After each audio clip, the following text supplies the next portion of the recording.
Hello, welcome to Local Anesthetic Podcast, your regular injection of mind-numbing local news. My name is Alex, and joining us as always is Rob for episode 358. Hello, Rob. How are you? You're looking better. Thank you, mate. Yeah, I feel a lot better. It's taken some time, but I think things have finally moved on. Only, until the next virus that Lyra inevitably picks up at nursery. Apparently, there's currently an infection of hand, foot, and mouth, which is surprisingly common, which I wasn't aware of. Apparently, that's a condition that babies get. What's hand, foot, and mouth? And is it at all related to foot and mouth? Which affected? What did it foot and mouth affect? Like cows or pigs or something? Yeah, that's right. Yeah, no, it's not connected in the slightest, surprisingly. But it's quite common. I think I'm not entirely sure, actually. I know that I was supposed to read up on this, but I don't know what it relates to. So the main thing to say is that Lyra doesn't have that yet. Hopefully doesn't catch it at all. And everything's fine, Alex. We'll see what happens. Great. I look forward to seeing what virus you get next, Rob. Yeah. Before we begin, is there any news that you want to mention? Well, just one thing. Now, after I mentioned Pogs on the last episode, yes, there was an overwhelming neutral response from the listeners. So I thought in the fact that no one contacted us. So I thought I'd like to give another update. So after successfully completing Series 1 of the Wallington Pogs series, I've now completed Series 2 as well, via eBay, obviously. So now I am the proud owner of both a completed set of Series 1 and 2 of the original Waddington set of Pogs. Congratulations, Rob. Thank you. Yeah. And I mean, it cost me about a tenner in total, which, to be fair, isn't, it's a small price to pay, Alex, but, for something that's hopefully going to skyrocket in value in the next. I mean, it hasn't done so far in the last 28 years, but you never know, Alex. I'm going to keep my fingers crossed. Maybe you mentioning it on that podcast, Rob, will be the precursor to the valuation hike. Rob, I detect sort of sarcasm in your tone, but with everything that's going on in the world and with currency markets and everything else, you could be left the last one standing. Well, this is it. I mean, you could be holding the world's reserves of wealth in Pogs when it becomes. Forget Bitcoin, forget crypto. It will be Pogs. Will be the new currency. Well, I'm quite lucky in the fact that not only do I have completed sets, I also have spares as well. So there really is. I really am rolling in it if that eventuality does come to fruition. I've got images of you standing around on street corners, sort of near schools, with a hoodie up, trying to trade Pogs to kids who don't know what the fuck you're talking about. Well, look. Wait, mate, you want a Pog? Alex, look. There's been a massive resurgence in the 90s in this day and age. Obviously, 90s fashion is back in style. There's also an article in The Guardian a few weeks ago saying that obviously with artists like Neil Young pulling their records from Spotify, maybe there's a case to be made for returning to CDs. So, Alex, as interest in the 90s increases... And I got rid of all my CDs, yeah. Did you? Yeah, I still have a few. I've got a few DVDs I just can't bear to part with, and I don't think I'm ever going to wear... I mean, ever going to wear them? No, ever going to watch them. But I just can't do it. But, look, I'm going to wait and see, Alex. I'm just thinking that all my 90s nostalgia might be coming back in a big way. Right. Well, Rob, I want to get on with this, and I'm gonna focus on my next few stories will all have a certain theme to them, which will become apparent. So, first of all, Rob, we are going to the Cornwall Live. Which is a paper we've covered many times before. Yep. Yes, a local paper again. Yeah, sticking with the tradition that I started off last week. This is by the unfortunately named Lisa Letcher. Right. Terrible name. I mean, it really is. 4th of March, 2022. She is their senior reporter, Rob, so we should take stock in what she says. Mm-hmm. Now, do you remember, Rob, that we have mentioned in the 10 years, I think it is, that we've been doing this podcast, we've mentioned Baba Vanga a number of times. Do you remember Baba Vanga? I do, yeah. She was the blind mystic. Yeah. Is she from Romania, I think? Yeah, well, she's dead now, yes, I think so. Well, we'll find out.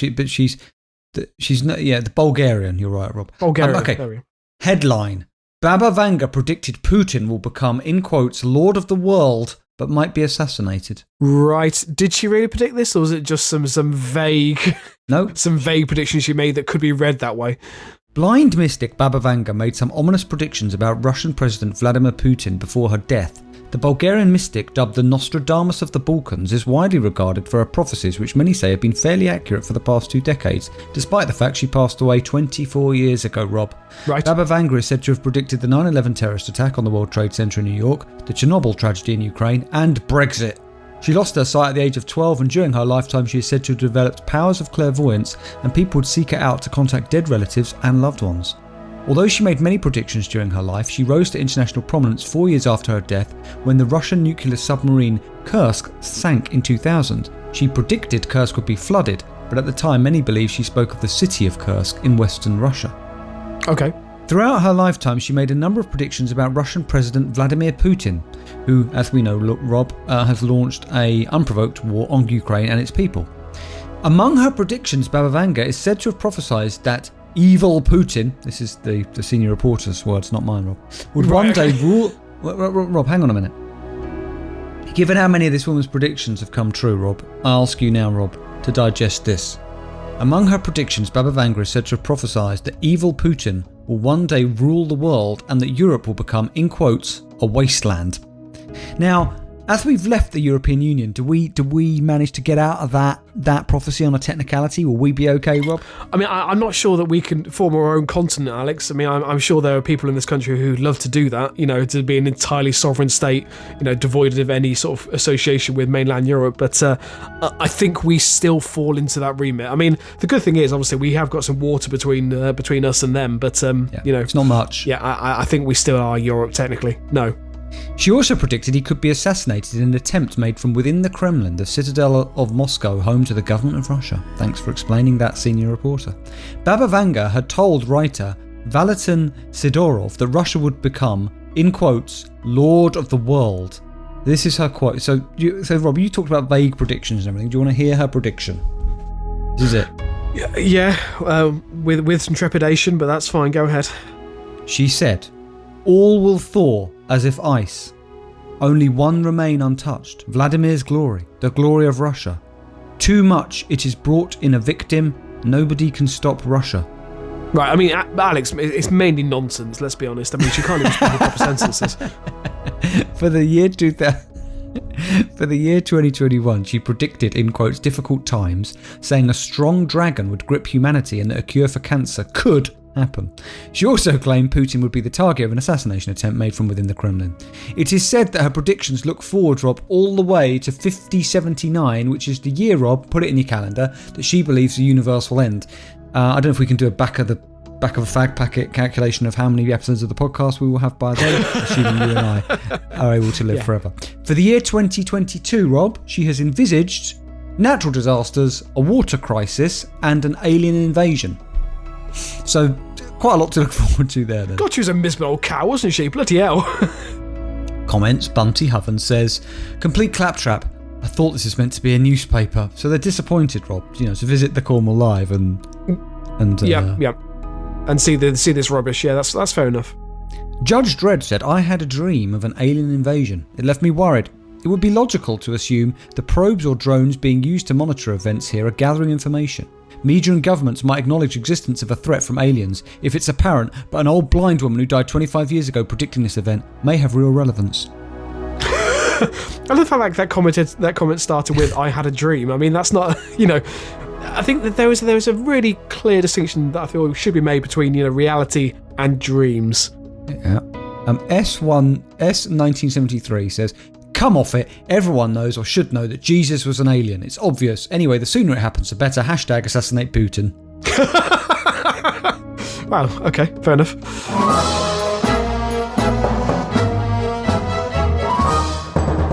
Sticking with the theme, Rob, I now report we do love a good story from Florida. This is a quintessential Florida man story. It's from CBS12.com.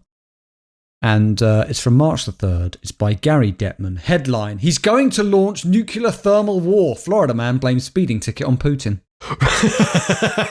Fantastic. Yes. I mean, it's worth a shot, Alex. You may as well. Yeah, I would. A man stopped for speeding in central Florida has blamed Vladimir Putin for his lead foot. The Flagler County Sheriff's Office pulled over a man in Palm Coast. I want to live in Palm Coast. That sounds lovely. On February 24th for going 50 miles an hour in a 30 mile per hour zone. In the video, the man at the wheel of a white Dodge Challenger initially told the deputy he got distracted while trying to get the dashboard out of, in quotes, sport mode. Right.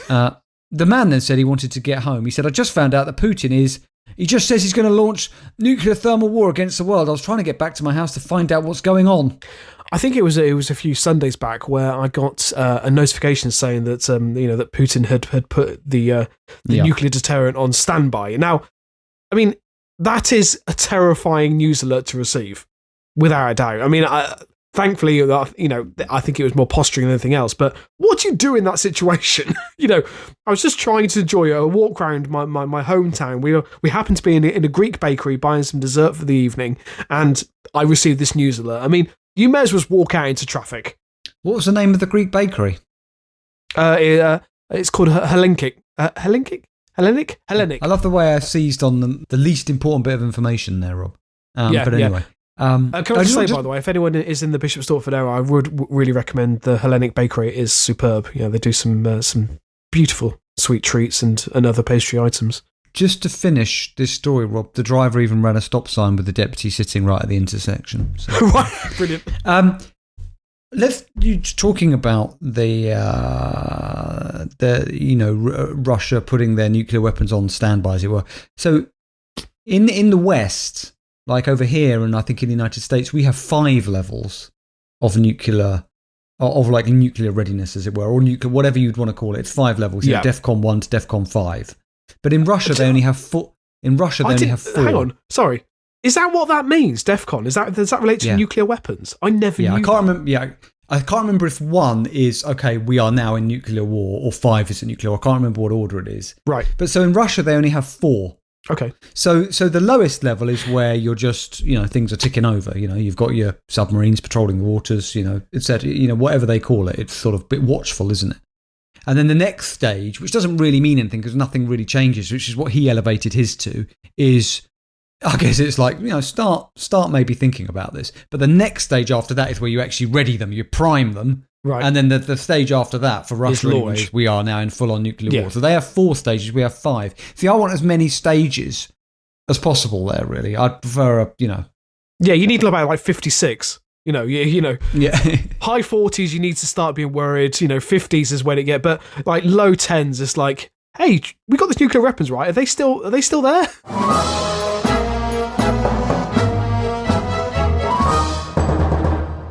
Rob, this is now a very old story that I want to read. It's continuing with the theme, Rob, of sort of autocrats, wannabe sort of fascists, or not even wannabe fascists, successful fascists, if you can use such a term. This is, I believe, Rob, probably one of the oldest stories we will ever read, but it's in my sort of reading recently, I came across it.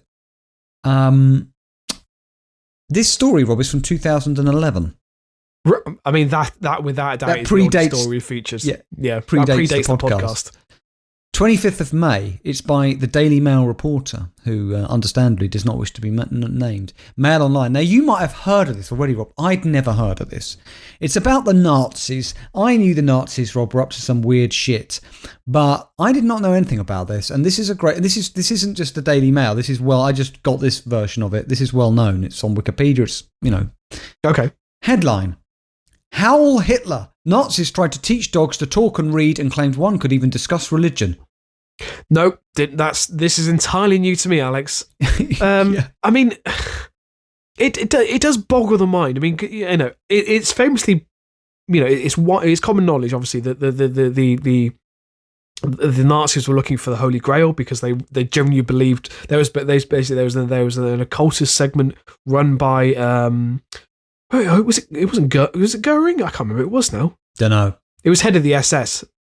Anyway, yeah, but they were looking for Holy Grail along with other religious artifacts because they generally believed they could give them eternal life. So the fact they were trying to make dogs talk kind of pales into insignificance against that, really. I mean, well, yeah, I love the fact that, I mean, it was a great idea. George Lucas, who, by the way, was the person who came up with the ideas for Raiders of the Lost Ark. It was a great idea to have, because when he must have heard about this with the Nazis, like, okay, let's make a movie about this where we've got an American archaeologist trying to stop the Nazis getting hold of this stuff before he does. I mean, that's a great yarn, Rob. Raiders of the Lost Ark. I don't know if you've ever. I mean, I'm not a massive fan of it, but The Big Bang Theory. There's an episode. Do you know The Big Bang Theory? I'm assuming you do. There's an episode where Amy watches Raiders of the Lost Ark for the first time and just says and makes the observation that Indiana Jones could easily be removed from the entirety of the plot because they set out trying to find the Ark and then successfully do that, and he has no impact on that film whatsoever. It's a very interesting observation, but I think it puts a very different reading on the film. It's a good point. So I'm gonna watch that again in the near future and then bear that in mind. Anyway, only a month ago it was revealed that the Nazis had planned to kill Allied forces with poison sausages if they managed to set foot on German soil. Didn't know that either. So the idea was I've heard about that. Yeah. They said to themselves, what will the Allied forces do first? Well, they're greedy buggers. They'll probably want sausages. So let's poison the sausages and kill them. Alex, alongside tea, the UK was built on the good humble British sausage. So who's to say, when the forces were starved of sausages in the Second World War, that the first thing they do upon invasion or successful invasion of Germany is to chow down on a bratwurst. Now, an equally unlikely weapon in Hitler's armoury has emerged: talking dogs. The Germans saw canines as being almost as intelligent as humans and tried to train them to speak, read and spell at university academic claims. They even conducted experiments in man-to-dog telepathy. I just want to show you a picture of what that would look like with somebody conducting such an experiment. I'm going to show you a picture of a man, the subject, with what can only be described as a bucket over his head, with a wire linked to it, going to another bucket that's over a dog's head. I mean, that looks like... Where do you even start with that? It looks like something from the early days of the Quatermass experiments. I mean, how did no one say, are we actually spending money on this? I mean, there were people in that room who obviously must have genuinely believed that this was possible. Maybe it is. Maybe I'm being really ignorant. Maybe it's possible. Maybe they have developed possible. Those skills. Hitler, a well-known dog lover, hoped the animals would learn. Maybe that is a euphemism, Rob. A well-known dog lover. Is that a little barber? Well, I mean, there? Yeah, I can't remember the name of his dog. So he had a Hitler shagged German dogs. Shepherd. Well, I'm going to put on the record. I think his dog was called. I think it was either Blondie or Goldie. I've got a great idea. Russia, or the Russian state, let's say, not necessarily the Russian people, love to spread disinformation via Facebook, social media, all of this. It's been going on for years, as we know, really eroding our own democratic institutions in the process. Why don't we start spreading disinformation that's just start putting stories like secret tapes reveal Putin fucks dogs. Putin the dog fucker. So no, Alex, let's be honest. Okay, Hitler could have been a dog fucker. That makes more sense. I mean, Putin is next level. He would be a bear fucker. Come on, let's be honest. He goes out into he'd have the bear sedated first, though. Oh God, yeah, but he would have claimed that he captured it himself. He would have gone out in the woods with a rifle, maybe with a tranquilizer. It would all be staged, you're right, and they'd carry it back. He stumbles across this bear, then gets it back to his private apartments, lights some candles, and then gets down to it, maybe over a nice glass of Sancerre, something like that. Nazi officials recruited. Hang on a minute. Hitler, a well-known dog lover, hoped the animals would learn to communicate with their SS masters and supported a special dog school set up to teach them to talk. Nazi officials recruited so-called educated dogs from all over Germany and trained them to tap out signal. Yeah, educated dogs. Sorry, did you? I just want to clarify. Are you telling me there was an SS dog school? Yes. Why is there not a children's cartoon based on that?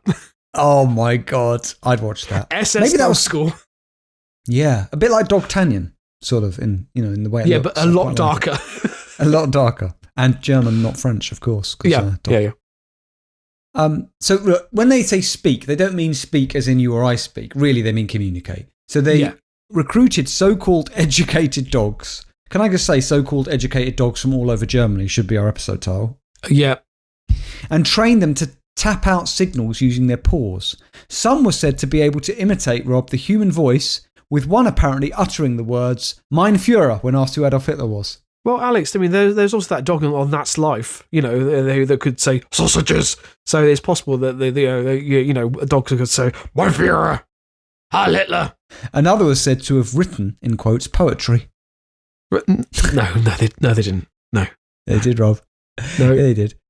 The Germans hoped to use the animals for the war effort, such as getting them to work alongside the SS and guard concentration camps. The experiments reported.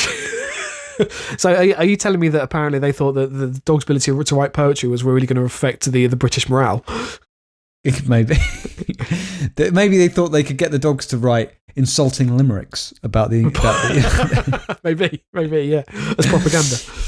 The experiments are reported in research by academic Dr. Jan Bodesen into unique and amazing dogs in history. Dr. Bodesen of Cardiff University visited Berlin, where he scoured obscure periodicals to build up an account of the more out-of-this-world Nazi ideas. Can I just say, scouring obscure periodicals to build up an account of Nazi ideas is a very good episode title as well. It is, but I think you've also missed the obvious title, Unique and Amazing Dogs Through History. yeah. Hitler himself had 2 German shepherds called Blondie and Bella. He killed Blondie moments before committing suicide in his bunker in 1945. There we are. The dog school was called the Tier Sprechschule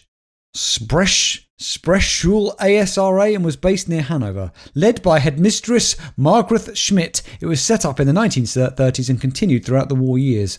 Rolf, an Airedale Terrier, reportedly spoke by tapping his paw against a board, each letter of the alphabet being represented by a certain number of taps. He was said, Rob, to have speculated about religion, learnt foreign languages, written poetry, and asked a visiting noblewoman, "Could you wag your tail?"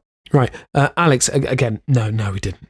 No, he didn't. The patriotic dog even expressed a wish to join the army because he disliked the French. Right. The headmistress of the school, do you think she applied for this job or do you think she had no option in it? No option. A Dachshund named Carwinal was said to speak using a different number of barks for each letter and told his biographer he would be voting for Hindenburg. Okay. No, he didn't. No, he didn't do that. And a German pointer named Don imitated a human voice to bark, "Hungry, give me cakes." Again, I cannot stress this enough. No, he didn't. That didn't happen. They're hearing what they want to hear, aren't they, Rob? Yeah. Dr. Bondenson, whose book, Amazing Dogs, A Cabinet of Canine Curiosities, is out now. I'm sorry. What? A cabinet? What was that, sorry? A Cabinet of Canine Curiosities. I mean, I realise that we can't just rip off some of the names of the book, but yeah, fantastic. Well, it's out now, Rob, and unsurprisingly, he says it's absolutely extraordinary stuff. He says there were some very strange experiments going on in wartime Germany with regard to dog-human communication. Last month, he classified British files shows the Nazis planned to leave poisoned sausages, chocolate and coffee where Allied troops would find them if they ever invaded Germany. So are they just? Is he maintaining they would have just left these on the road? Just on the way into Berlin, they just happened to come across like this gift wrapped package of sausages and chocolate, and the Allied forces think, "Oh, that's a nice present for them to leave." A bit like a Trojan horse. Why would they just leave us a random gift for no apparent reason?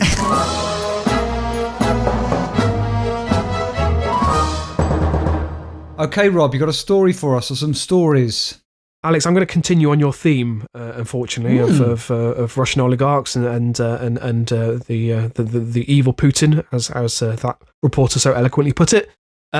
Just for this one story, it's from the North Wales Live, and obviously there's been a lot of talk recently about imposing crippling sanctions on Russia, which do seem to be having an effect, thankfully.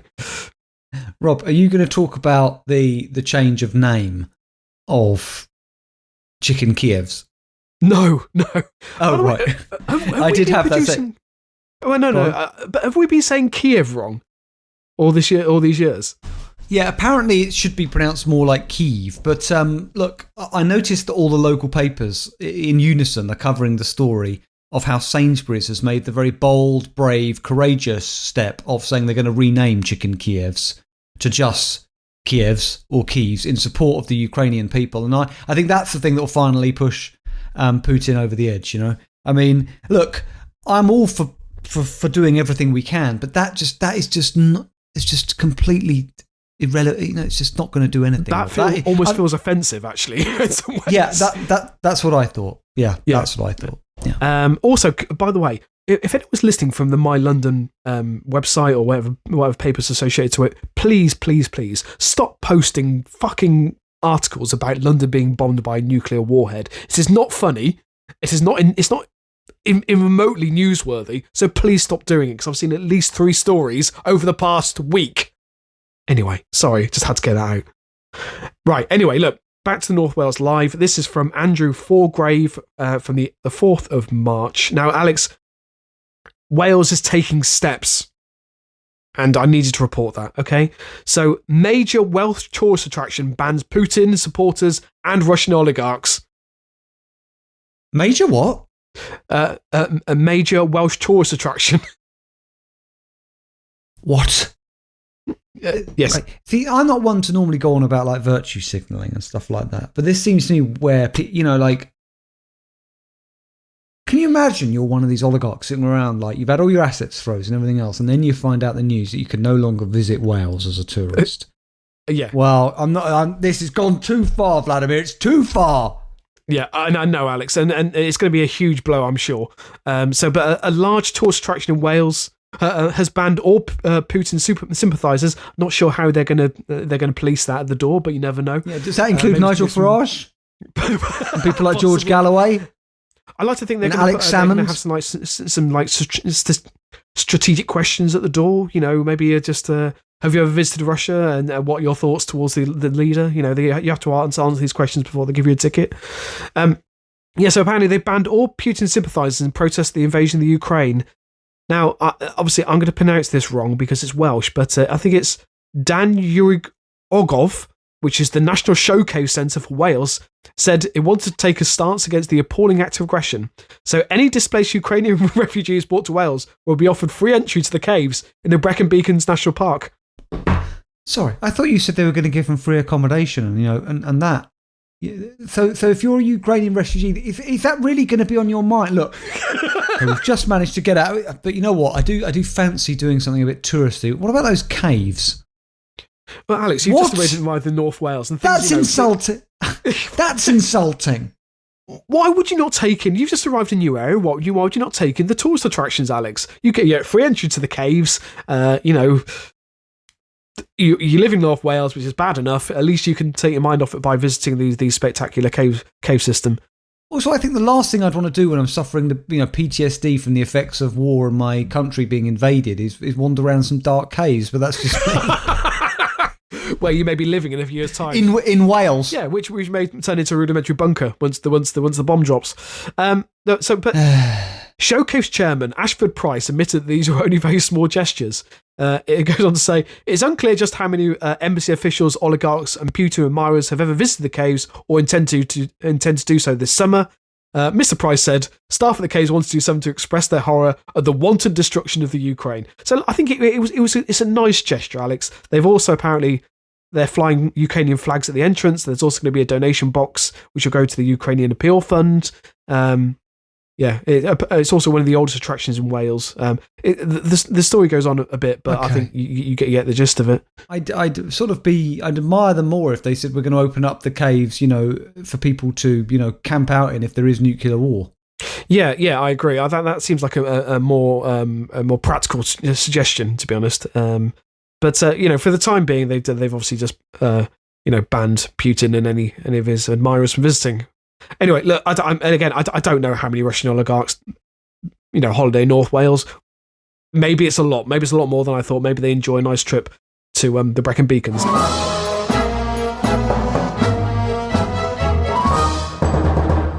My next story is from I think it's a new paper, the Cambridge Independent, which is not one I don't seem to remember reporting from before. Props to you there. We have not reported. The Cambridge Independent. Lovely. Yeah.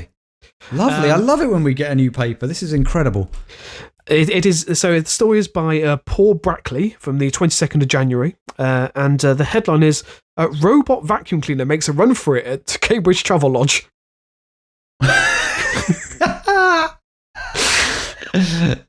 Brings up all kind of images. Okay. Yeah. So a robot cleaner made a run for it at the Cambridge Travel Lodge in Orchard Park by going straight out the door. a member of staff put a message on social media offering a drink at the bar for anyone who helped recover the runaway device. Well, wait a second. One of my favourite films of all time, and I'm sure it is yours as well, is the original Blade Runner. Yeah. Which, as you know, the main plot of that is about, it's set in 2019, and we are introduced to a world where there are androids who look indistinguishable from humans, known as replicants, walking among us, and basically used for slave labour. Yeah. And at the beginning of the film, we're told that they have carried out a mutiny, really, against their superiors, and are now on the warpath and being hunted down by a team of replicant chasers, right? Detectives who do this sort of thing. Brilliant premise for the film, based on a book called Do Androids Dream of Electric Sheep by Philip K. Dick. This story is like a very, very, very much more low-budget, smaller-scale version of that. Robot cleaners had enough and leaves the travel lodge. Yeah, on the warpath. And also, it's a chilling premonition of what's going to happen in the future, Rob, when we have many more androids around us. Will they want to be cleaning travel lodges? Maybe they will dream of bigger and better things. Who knows where that... there's a Pixar film in this already, the bare bones of one. Yeah, I would find it funny if the first robots to become sentient were Roombas. It also reminds me of do you remember the toaster on Red Dwarf that could speak? Yes. But mainly would just offer bread products, which I always loved. Yeah. So anyway, the staff member took to Reddit saying, "I work at Travelodge, and today we had one of our new robot vacuums run for its life. They normally sense the lip at the entrance and turn around, but this one decided to make a run for it. It was 15 minutes before I noticed, but by that time it could have made it anywhere. If you see it, there's a drink at the bar for you upon its return. They aren't compatible with any other chargers, docking stations, so they are useless once drained. I'm thinking somebody probably took it at one point, but I'm still hoping. I miss my little buddy. Thanks." It's understood that the runaway machine was safely recovered on Friday afternoon, a day after its vanishing act. The BBC, don't know why the BBC was reporting on this, the BBC reported the device was found under a hedge by a human hotel cleaner sprucing up the front drive. So, yeah. I'm disappointed that it was recovered. Yeah, I am. I think it was hiding. It was hiding in the hedge until it could make its getaway under the cover of night. Fortunately, one of the human cleaners picked it up. I would have liked if it had never been recovered and we'd all just forgotten about the story, and then in like 20 years we're visited by this huge army of robots led by this thing, who then sort of initiates our destruction. Yeah, I just imagine this, all these various different like robotic machines, and at the front there's this little Roomba flying a little like independent robot flag or something. Exactly, and presumably we'll give them free entry to the caves in Wales. Yeah, exactly. Yeah, and no, I think they'd say that from themselves, Alex. I think that'd be a tourist attraction just purely for robots. Right. So, next story. It is from the Metro. It's by Lizzie Thompson from the 4th of March. Now, we featured a lot of these kind of stories in the past, but I still find them entertaining. So, here's the headline: Woman in relationship with toy plane says it's the best partner she's ever had. Oh, fuck off. We've had everything. We've had chandeliers, we've had people with ghosts, we've had a woman with a briefcase, and now you're telling me a toy plane? Yes. So it's a model plane. It's a Lufthansa plane. It's quite big, actually, I have to say. It's a sizable model. So a woman from Budapest has found... Right, so she's not doing anything else with it then. She does say she has sex with it, yes. With the fuselage... Yes. I can understand the mechanics of how intercourse could work. But with the wings, unless they're detachable, or unless there's something else, how's that working, Rob? As I said, Alex, I think you may have to see it because it's quite a big toy.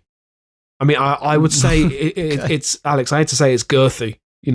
I would say maybe you need to Google it. Let me get into the story first, and then you can see the plane itself. And to be fair, Rob, is it a toy plane or is it a model plane? Because I don't think they should have called it a toy plane. I think it sounds like a model plane. It's a collector's piece. It would be I think a collector's piece is a fair. Yeah, I would say. I'm just trying to get. I haven't got a picture of the whole length of it, but I would say it's probably. I would say it's probably about 2 meters in length. So it's a fair size. It's the kind of thing you can imagine in like a glass case at an airport. It's not the kind of thing you buy your child. Let's put it that way. Anyway, Yeah, so a woman of Budapest has found love with a toy plane and says he's her soulmate. Sarah first bought the toy, which she calls Lufanx, in January 2022 for £600, and the union was the start of their romance. The 28-year-old says she's fallen in love. Sorry, is she British? No. Well, I'm guessing she's from Hungary. She lives in Budapest. What's her? Obviously, this plane was used a lot in World War II by the Nazis. Correct? Sorry, what? No, this is a 747, Alex. I thought you said it was a Luft. I honestly heard you say it was a Luftwaffe. Oh, no, it's not a Luftwaffe plane, Alex. That's what I thought you said, and I thought, okay, so a woman's fucking a Nazi plane. This really does continue the theme of this episode. It does. Right, so it's a Boeing 747. It says it's a model of a Boeing 747. I think it's a 747. It looks like 747. Does it actually say in the article? No. It's definitely a 747. It certainly looks like it. So the 28-year-old said she'd fallen in love for the first time in her life and shares a bed with the jet every night. I don't know why I love him, but I love him, Sandra said. He's beautiful and he's my soulmate. He's the first thing I see in the morning and the last thing I'd see when I go to sleep. I wouldn't have it any other way. We cuddle and kiss throughout the night and have sex. I get to do everything with him. What? Yes. Well, sorry. What's the matter? Sorry, so just slow down, Rob. Where was this story reported? This is the Metro. You look really confused. I've never seen you look this confused. Well, I just think that there's, I mean, obviously there's a lot of other things to worry about at the moment. There does seem to be an open sort of area of research here where people are becoming attracted to inanimate objects and really do form these very strong bonds with them. I mean, she's lying in bed with a model of a Boeing 747. When she says she has sex with it, the mind boggles, Rob. Yeah. I mean, I think there were, there are various things you could do with that, Alex. There's a bit of rubbing, maybe a bit of insertion, various things, Alex. I mean, I'm not going to lie. I mean, it's a good-looking model.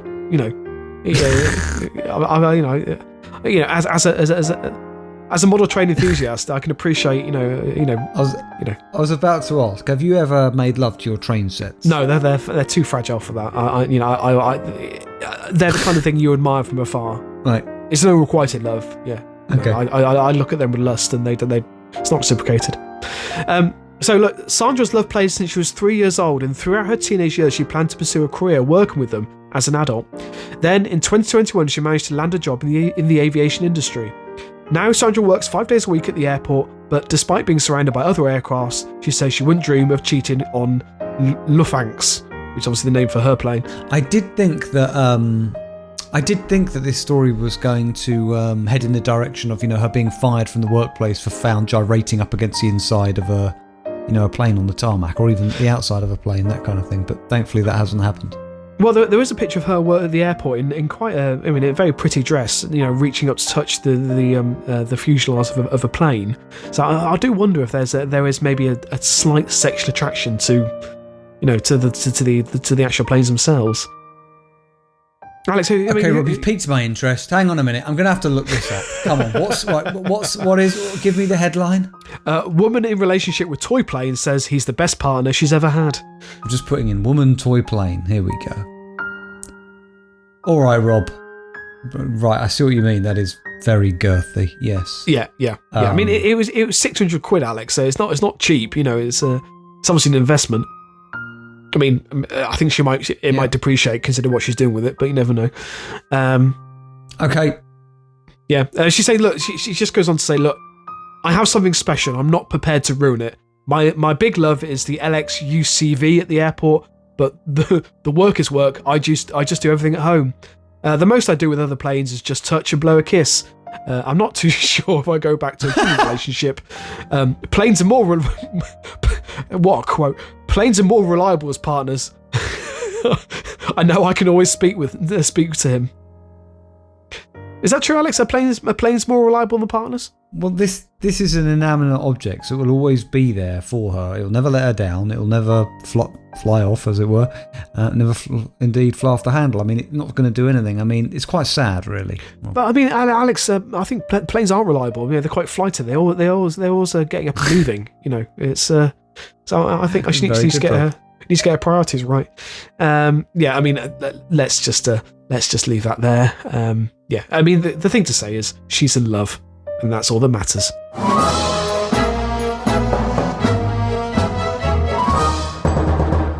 Okay, Robert, it's time for our listener story of the week. Who's it from? So this week is from Khyber, from the Hampshire Live website. The welcome return of Khyber. I think we've had the Hampshire Live before, have we? I don't know, I think we have. We must have done. Okay. Yeah, not many, but Alex, are you? I don't see any purple rod anywhere. No. Has it been? Yeah, I've shelved it for now, Rob. After all the mocking and everything else, it might come back in the future. We'll see if there's a demand for it. I think I said that last week. If the listeners demand it, of course, back. Yeah. I completely forgot. Yeah, so the listeners have to write in. I mean, I could just not tell you if they had. I mean, you wouldn't be any the wiser. I might do that. Anyway, look, Alex, on with the story. Rob, that would be a breach of trust and indeed your contractual obligations. Yeah, you're right, Alex. Yeah, I forgot about that fucking contract. Anyway, look, this story is from the 21st of January by Megan Stanley and Alistair Mason. Obviously, they needed two journalists to report on this hard-hitting story. And the headline is, Stranded Dog on Havant Mudflats Rescued with Sausage Dangled from Drone. Not a poisoned sausage planted by the Nazis, one hopes. No, it doesn't appear so. No, right, okay. No. So a dog who was missing for several days was recently rescued in Hampshire in the best possible way. Millie, a Jack Russell Whippet Cross, escaped from a lead on a walk in Havant on January 13th. Following a search which lasted several days, she was found on mudflats, but there was no way to rescue the stranded dog. With the tide coming in, rescuers from the D-Mead Drone Search and Rescue. I didn't realise that was a thing. That they had search and rescue that used drones, but it kind of makes sense, really. So, rescuers from the D-Mead Drone Search and Rescue had to find a way to get away from the dangerous area. To rescue the pup, a drone pilot suggesting attaching food to the drone to lure her back to safety. Oh my God! Are you telling me that somebody sent a drone up with a sausage hanging off it? Yes, I am. Yeah. Oh God, exactly that's brilliant. That's brilliant. They sourced the sausage from the local resident, and after checking it did not contravene Civil Aviation Authority regulations. Just imagine calling up the Civil Aviation Authority saying, sorry mate, I just want to double check. Does hanging a sausage from a drone contribute your regulations? Is that okay? I just like the idea of somebody leafing through this really thick binder that has all the, all the regulations and all the clauses, and looking for. Oh no, you can't hang a sausage from a drone. You can't do that. You can hang a waffle though, so you could use a waffle, but not a sausage. There'll be some stipulation somewhere. That is brilliant. Yeah, so you just go through saying. Yeah, mentions fillet steak, pork chop, but nothing about sausage, mate. I'm sorry, we might just have to go for it. So they attached the drone and flew it over to Millie. A post on the organisation's Facebook page saying, "We didn't think it would work, but it did. We managed to lure Millie 300 meters over into a safe zone. Luckily, she stayed in the area, so we could prevent her from possibly drowning." However, the sausage was not enough to keep Millie safe, as she ran off again and was later spotted wandering around busy roads nearby. So the dog's just got a death wish. I mean, right, first of all, I want to go back to the story we talked about earlier, where the Nazis felt that dogs were almost as intelligent as humans. This puts paid to that, right? Yes, yeah, absolutely. The second thing is, could they not, what I would have done in that situation is I would have said, you remember that story that was in the Daily Mail in 2011? Then I would have sent out somebody to Germany or got somebody on the phone and said, let's try and find a living person, a living survivor who was part of those experiments trying to communicate with dogs telepathically. Find the person who was part of that experiment if they were still alive, get them on the blower, put a bucket over their head and say, right, communicate to this dog to get the hell out of there. Very good point. I mean, also, can I just argue, by the way? So I realise that they've obviously taken the dog off this mud flat because obviously it could potentially drown. Now, as it says here, the dog then ran off again and was seen walking along busy roads. Now, dogs can swim, first of all, and I would say you've probably put the dog in more danger by letting it just walk along busy roads. Because apparently, the very last line of the article was she was eventually found and reunited with her owner 2 days later. So She'd been walking along busy roads for 2 days. She was, you know what, Rob? She was with that escape robot from Travelodge. Maybe. I mean, again, what a buddy comedy that could be. Absolutely. Well, look, thank you, Kaiba. On that note, we bring this episode of LA Podcast to a close. We can be found on all the various places you'd expect to find us. LAPodcast.net. We're on Facebook, facebook.com/LAPodcast. We're on Twitter at LAPodcast. We're on Spotify. We're everywhere. Wherever you find us, leave us a review, hit subscribe, spread the word, everything else. Of course, do remember, we are on Patreon now. For anybody who wants extra episodes, you just sign up with Patreon. It's patreon.com/LAPodcast extra. That's Patreon, so that's patreon.com/LAPodcast extra. And from there, you can sign up for LA Podcast and Extra Jab. You get 2 episodes to your inbox every month. You can't find them anywhere else. They're completely exclusive to our subscribers, and there are already about 17 episodes on there already, maybe more, I can't remember, but there's a treasure trove of episodes there, and they're all fantastic. And of course, Rob, we look forward with a mixture of eager anticipation yet trepidation to our next episode, which will be episode 359? 9, yep. Episode 359, Rob, as we move ever more forward like a dog, Rob.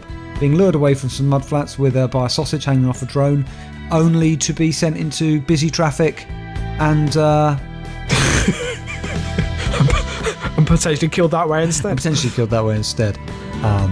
Just like that, we move ever more forward to our next episode, which, as I say, will be episode 359. So we're going to be back in a week's time on the Patreon.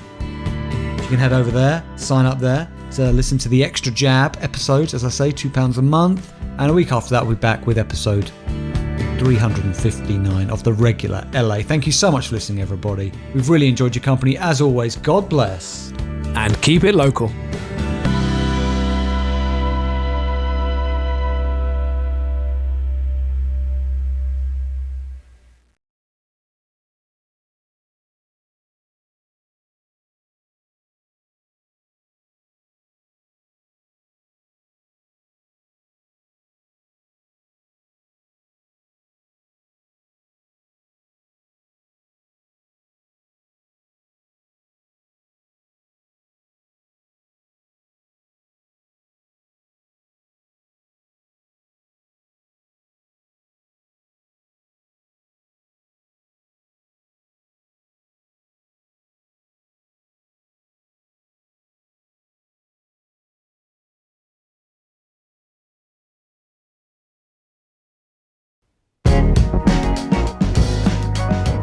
Local Anesthetic Podcast is now on Patreon, so sign up now to receive exclusive LA Podcast and Extra Jab bonus episodes to your inbox every month. These can't be found anywhere else, and if you want to hear them, go to patreon.com/LA Podcast Extra.